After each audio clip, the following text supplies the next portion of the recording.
Muy bien, después de haber visto varios temas sobre lo que sería la historia universal y haber llegado a lo que era la descolonización, vamos a pasar a ver algunos aspectos de nuestra historia del Perú que se fueron dando en esta misma época en la que nosotros hemos estado conversando sobre el periodo entre guerras, cuando hemos conversado sobre la Segunda Guerra Mundial y posteriormente la parte de la Guerra Fría. Entonces vamos a tratar de conocer ahora qué es lo que sucedía en el Perú en esos años. Bueno, vamos a iniciar esta parte de la historia del Perú conociendo lo que le llamamos el oncenio de Leguía. 11 años que se gobernó el Perú gracias a este señor Augusto Bernardino Leguía. Augusto B. Leguía, en esta fotografía, que primero es una fotografía histórica que fue en blanco y negro y que fue colorizada por Richard Suárez y que nos permite a nosotros ver cómo hubiese sido ver en una fotografía actual a estos personajes en un lugar tan emblemático como es la Plaza San Martín.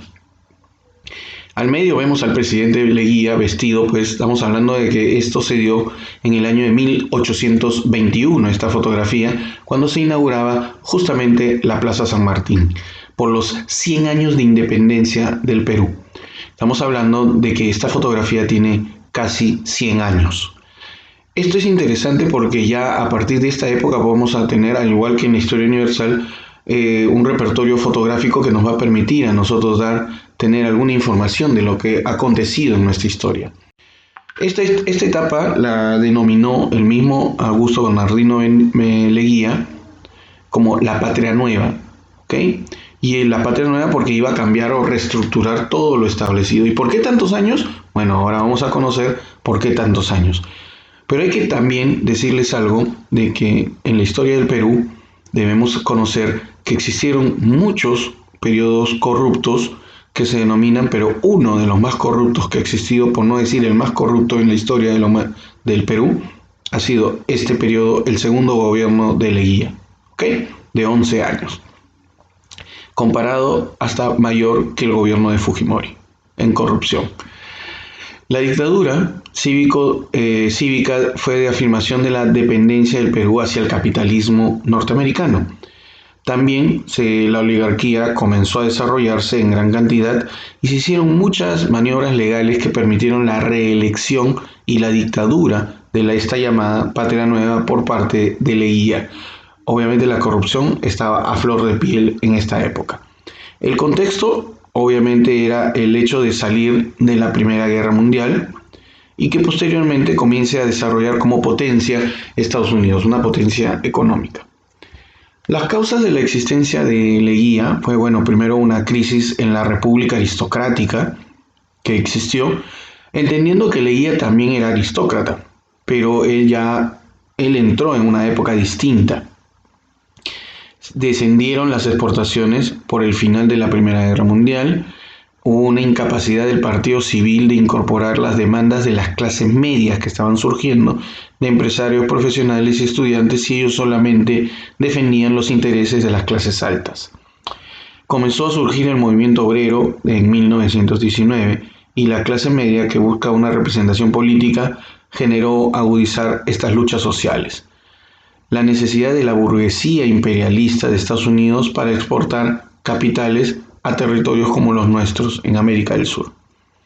Y la emergencia de los burgueses dependientes del capital de Estados Unidos. Todo ello mezclado fue una época de negociado increíble que se dio hacia nuestro territorio. Vamos a hablar un poco sobre la llegada al poder. Bernardino Augusto B. Leguía postuló en el gobierno de Pardo a la presidencia de la República y siendo él del Partido Constitucional, luchó contra lo que sería el Partido Civilista, que era el de que mantenía la misma visión de todos los partidos ante los gobiernos anteriores. Antero Aspíllaga estaba ganando y esto no estuvieron de acuerdo el teniente general Gerardo Álvarez, el cual realizó un golpe de Estado justamente ante el fraude electoral que estaba sucediendo. Augusto B. Leguía asume, apoyado por todos los estudiantes de San Marcos y de la clase mediana urbana, el gobierno del Perú por segunda vez, porque él ya había sido presidente. Él obviamente temía mucho de que lo puedan sacar en cualquier momento porque el Congreso estaba en contra de él.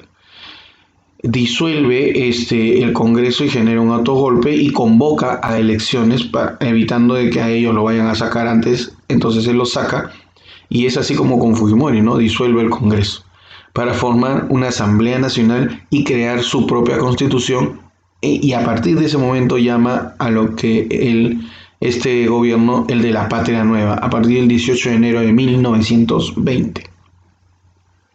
¿Qué características tiene esta constitución? Bueno, se reconoce la existencia legal de las comunidades indígenas, cosa que es muy provechoso y muy importante. Se prolonga el mandato de 4 años a 5 años, cosa que después se va a quedar a través de las siguientes constituciones, la del 60, del 79 y la de 1993. 92, perdón. La prohibición de los monopolios y sometimientos a las propiedades a las leyes del Estado. Quiere decir que ya no se permitía que solamente alguien pueda tener el negocio exclusivo de algún tipo de producción en el país. La creación de congresos regionales autónomos para dirigir lo que hoy en día serían las municipalidades. Inviolabilidad de la propiedad privada, intelectual y artística. Esto es un derecho fundamental para ser defendido por las personas que tenían propiedades, ¿no? En el aspecto político, ¿qué estuvo sucediendo? Bueno, que la Constitución creó un Perú moderno que consolidaba el proletariado, y para 1922 se hace una enmienda constitucional en la cual se coloca la reelección inmediata, que no estaba dentro de los planes en la primera Constitución. Entonces le permite a él postular y ser reelegido, porque antes no había eso. Él se apoya en las clases medias y permite que ellos obviamente estén votando y que ellos sean los que decidan justamente los destinos del país. Y obviamente lo van a apoyar en este caso a él. Pero a la par comienzan a surgir partidos importantes que mueven masas. En el año 1924 en México, Víctor Raúl Aya de la Torre funda lo que sería el APRA, la Acción Popular Revolucionaria Americana, obviamente con una teoría socialista antiimperialista. Hoy en día el APRA no tiene una doctrina, pero nació como socialista. Al mismo tiempo surge el Partido Socialista creado por José Carlos Mariátegui Lachira en el Perú en 1928. Dos partidos socialistas que tienen un nuevo aire para las personas de nuestro país. Entre estos dos personajes, que son obviamente personajes importantísimos de desarrollo intelectual, se da un debate ideológico, porque los dos son socialistas, pero con algunas ideas diferentes entre uno y otro. Mientras que lo que buscaba Víctor Raúl Aya de la Torre en la integración de los países, lo que decía José Carlos Mariátegui es que más bien evitar la alienación, evitar la dependencia y menos estar con otros grupos, porque nosotros podemos desarrollarnos como nosotros podemos serlo. Ahora, él luchaba contra el antiimperialismo. En el caso de Víctor Raúl, él también, José Carlos Mariátegui, hablaba de una revolución que ponga fin al capitalismo, ¿no? La solidaridad de los pueblos oprimidos era lo que hablaba Aya de la Torre, lo que significaba que él hablaba pues de unificar criterios diferentes, mientras que José Carlos iba más a lo profundo, a lo que quienes debían ser propietarios de todo lo que está en el Perú, exactamente, ¿no?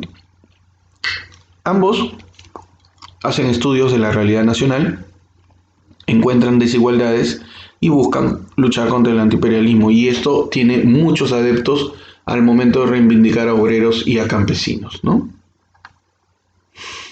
En el aspecto interno, ¿qué es lo que estaba sucediendo?